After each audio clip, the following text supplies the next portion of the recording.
club. It's fantastic. It's incredible. Watson, my dear fellow. Absolutely fantastic. Oh, what's happened? You look as if you'd seen a ghost. A ghost? Brandy, that's what I need, brandy. Brandy. Yes. Yeah. Oh, thank you. Who struck you? Well, you said it yourself. It was a ghost, and without any previous warning at all, he hit me in the eye. Yeah, wait a minute. Yes, I think you better have another. Well, thank you. And now I'll begin again. Who struck you? Upon my words, Holmes, it was a ghost. The ghost. Huh? Do you have a headache, Watson? It may seem humorous to you, but I mean, look, let me tell you from the beginning. Yes, please do, but start right at the beginning. Right, well, I was on my way back from the club. You see, it was about 8 o'clock. And I got into Spencer Street, and I was just opposite that little tobacconist, you know, makes that Yes, big yes, I know, yes. Go on, Watson. What do you do then? Well, I saw a man in front of me suddenly clutch his chest. He was walking towards you? How do you know?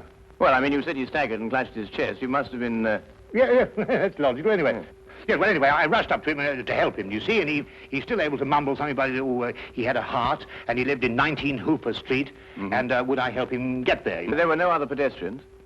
No, the street was completely deserted. Good. Go on. Well, then his landlady let us in, and he was unconscious by that time, so I carried him up to his room, and I laid him out in his bed, and Holmes, he was dead. Now, look here, Holmes, he was absolutely, completely, and utterly dead. I couldn't make a mistake about a thing like that. No, of course you couldn't, old man. No. Go on, then what happened next?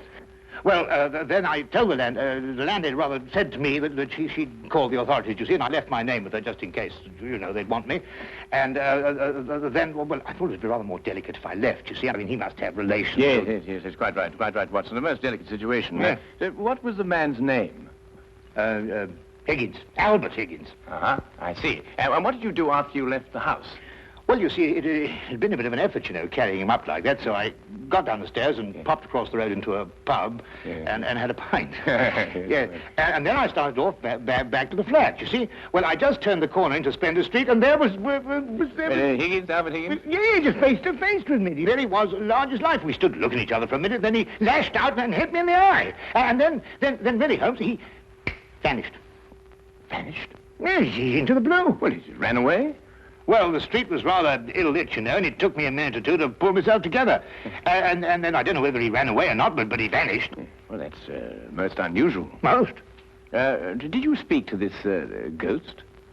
Well, I may have said, good gracious, Higgins, or by Jove, Higgins, or even good heavens, Higgins. Oh, dear, it's perfectly natural, Watson. Describe Higgins to me.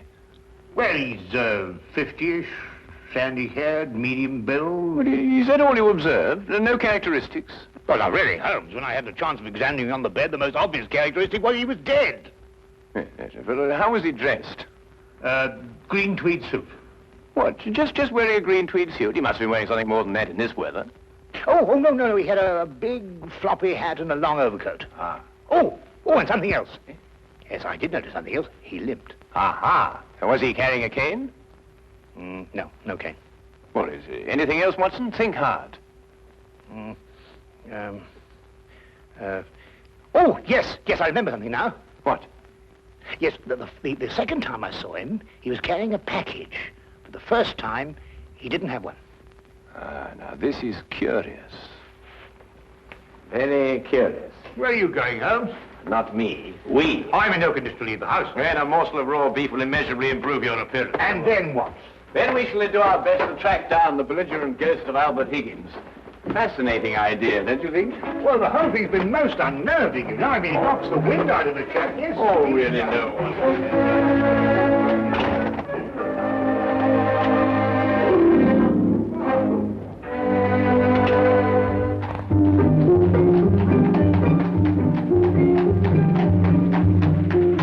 Also a rather flamboyant character by the wide, rakish brim.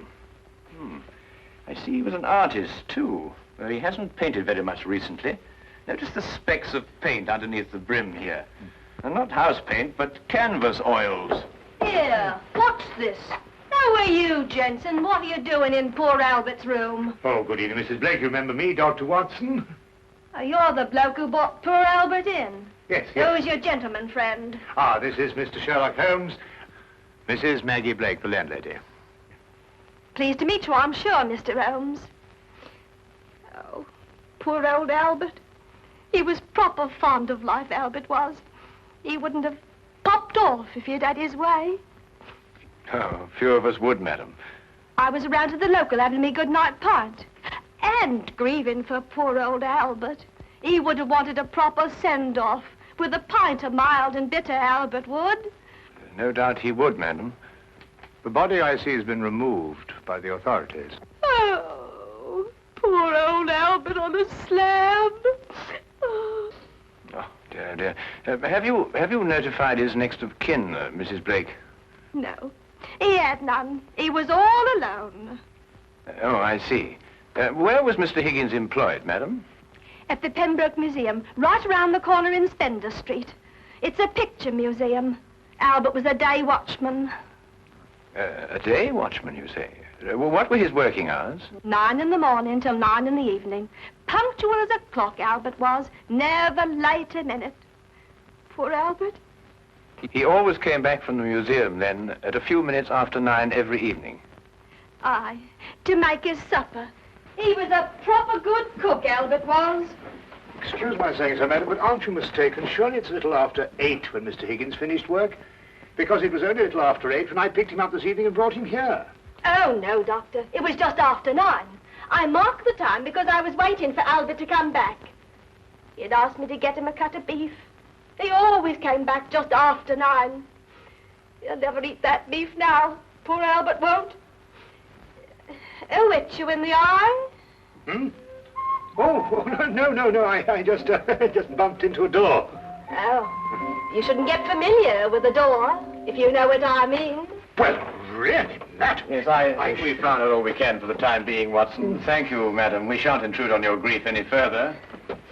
Poor old Albert. It really is most embarrassing about this eye, Holmes. Did you hear what she inferred? It's a terrible situation. And she's wrong about the time. It was only a little after 8.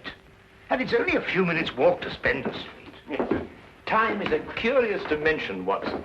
Habit and a preconceived notion can so easily reverse the hands of a clock. And yet the clock is still in perfect working order. Where are we going? To view the mortal remains of poor old Albert Higgins.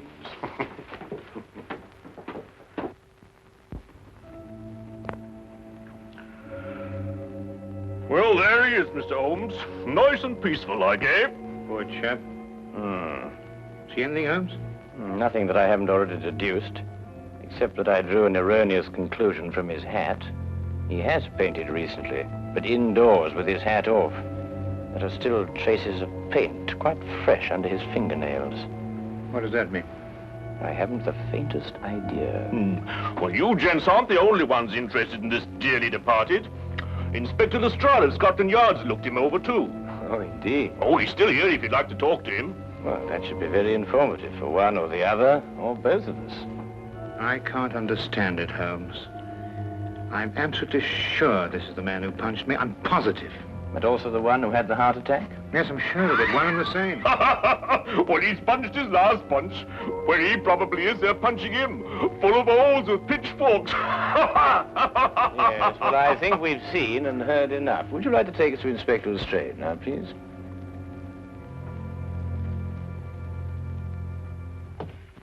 Ah, hello, Inspector. Oh, Mr. Holmes, I'm surprised to see you here. Now, this is one case you can't make anything queer out of. Oh, then why, my dear Inspector Lestrade, are you here? Well, when they brought him in, somebody recognized him as pound-note Albert Higgins. I come along to check their identification. We like to keep a track of our old pals, you know. What was he in prison for? Counterfeiting. He made the best pound note you ever saw. Yes, he was a real artist.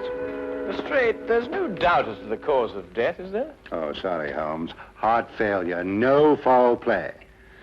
I understand you were with him in his last moments. Yes, I was with him on the street when he had the attack, and I took him home. There's nothing you could do, I suppose. Nothing. He was dead before I had a chance to do anything. By the way, what time was he brought in? Oh, let me see now. It would be about, yes, here we are. 9:45. Higgins' landlady notified Constable Smithers at 9:30. Smithers had them remove the body in a matter of minutes. Inspector, are you sure it was 9:30 and not 8:30? No, 9:30. It's right here in Smithers' report. Why? Oh, No, it's nothing at all. You're quite sure, Lestrade, there's nothing more to this than a simple case of natural causes? Ah, no, there's no mystery at all. No mystery, Mr. Holmes. Hey, what happened to your eye, Dr. Watson? Oh, I bumped into a door. A door? Oh, well, that's a new one anyway. Was it a pretty door? No, really, Lestrade. That's all right, Watson. I won't tell a soul. Well, really, this is insufferable, Holmes. Nobody believes me. Well, why did you tell them the truth? What, that I was punched by a ghost? Yes, I see what you mean. We may have to take on this case anyway, if only to protect your honor and reputation. Well, it's intolerable, Holmes. Absolutely intolerable.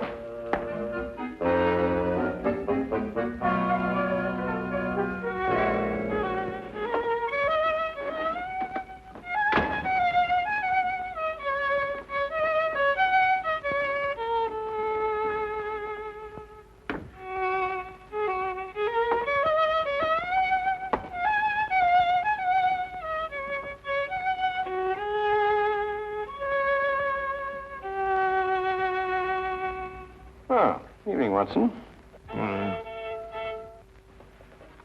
Anything wrong? No, nothing. Of course not, everything. Oh, you're sure you're not brooding over last night's affair, are you? Of course I'm not. Don't be so ridiculous.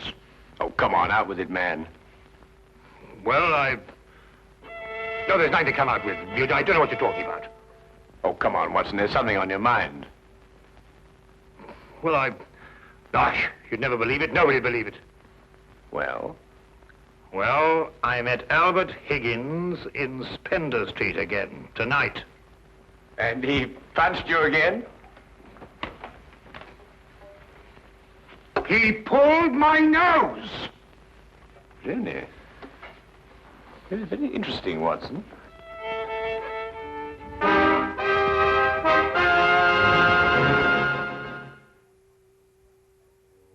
My dear Watson, calm yourself. Look here, Holmes, this whole Higgins affair's gone too far. First of all, last night and now tonight. Calm yourself, Watson, and relate. Everything hangs on this second encounter.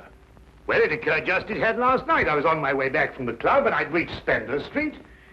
It was a few minutes ago, as a matter of fact, just after 9 o'clock. I'd stayed rather later in the club than usual. There was a chap from Afghanistan. They was awfully interesting. Yes, Watson. Get on with his story. Well, I was rather preoccupied, as you know. This affair's cut me up, rather, and although I may not show it. Anyway, I was walking along. I suddenly looked up, and there was the pedestrian, a man a few feet from me. Walking towards you? Well, yes. Of course, I didn't recognize him straight away for, you-know-who. Anyway, I sidestepped him past, and he sidestepped to let me pass, and then we sort of zigzagged about a bit, you know what it is on the street, and ended up by bumping into each other. Now, that's when you recognized Albert Higgins? But it was Higgins. I couldn't be mistaken. Good heavens, man, I know him like my own brother. Dressed as he was last night? Exactly. And what did he do then? Well, as I told you, then he put out his hand and he... Well, yes, we'll go into that.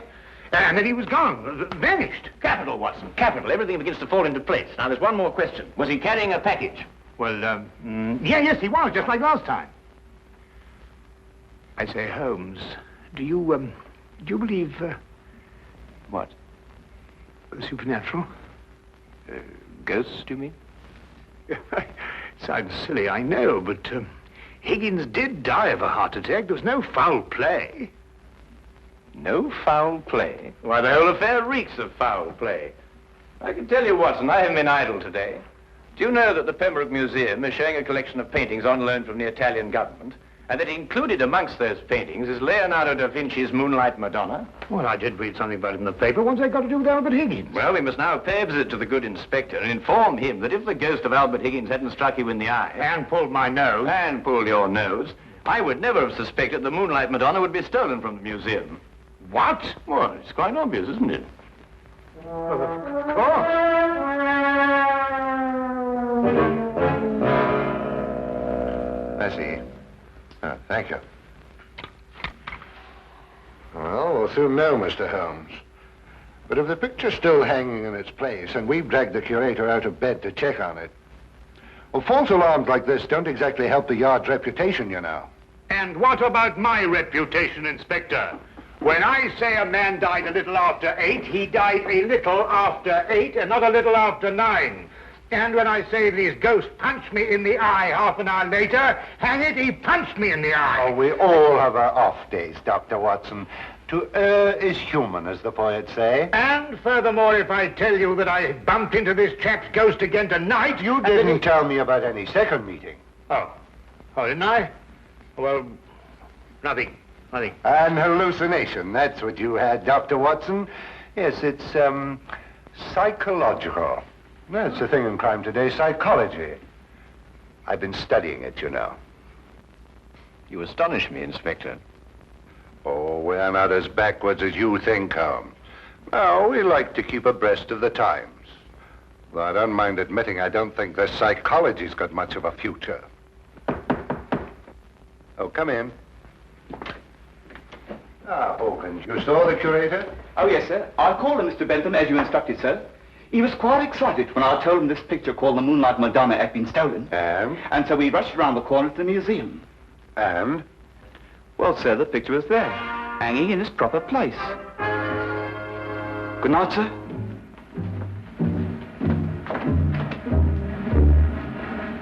Well, there you are, Holmes. As I said to Dr. Watson, to err is human. Can I give you gentlemen a lift anywhere? Thank you, Inspector. Oh, I think it might be a good idea if we called at the Pembroke Museum on our way. But you heard what Hawkins said. The picture was hanging in its proper place. My dear Lestrade, Hawkins' statement merely proves that what he and the curator saw was not the Moonlight Madonna at all. Merely an excellent forgery.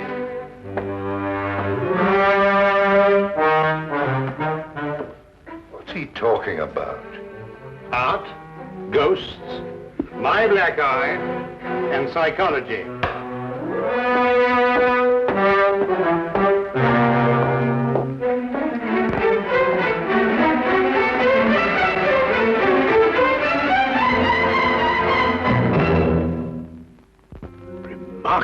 Remarkable.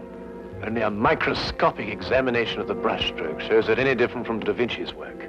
Of course, if you still have any doubts, a chemical analysis of the paint mixtures will prove them to be of modern manufacture.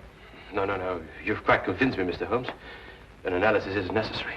Dear me, this is catastrophic. A rather delicate situation, eh? Delicate? The Italian government will hold the British government responsible. Now, the painting is an Italian national treasure, and the theft could easily affect a pending treaty between the two nations. Mr. Holmes, you must find the original before the Italians learn the painting's been stolen. The British government will hold me responsible. And the Yard will hold me responsible. The most priceless of the lot, too. Yes, naturally. Well, we know who stole the painting and substituted a forgery, Higgins. All we've got to do now is find out where he hid it. What time did you leave the museum, Mr. Benson? A few minutes before 9. Higgins was still on duty. You're quite sure it was Higgins? I'm certain, Mr. Holmes. I chatted with him for a few moments, and I couldn't have mistaken his voice. And the night watchman relieved him at 9. Well, you heard him say that, Mr. Holmes, and that he had a package with him when he left. The night watchman swears up hill and down dale it was Higgins, all right. Well, the matter seems to resolve itself very nicely, doesn't it? Dr. Watson was punched by Higgins a few minutes after 9. The night watchman saw him leave at 9, and you spoke to him a few minutes before 9. Look, Holmes, why don't you and Dr. Watson go home and have a good night's rest? From now on, it's nothing but plain, ordinary, simple police work. Nothing you could use a magnifying glass on. True. True, Inspector. Well, good evening, gentlemen. Yes, well, good night, gentlemen.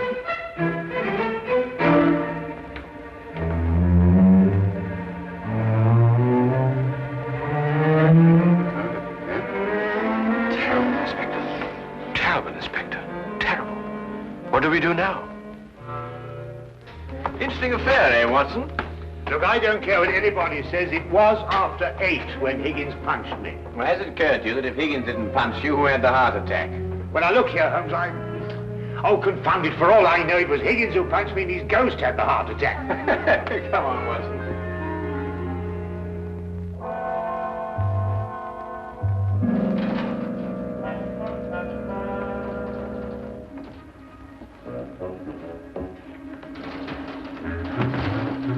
We might have the common decency to tell me what we're breaking into. Shh, whisper.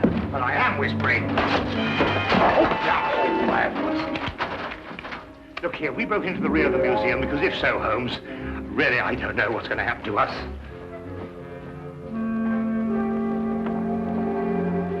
Here, hold this. What? Oh.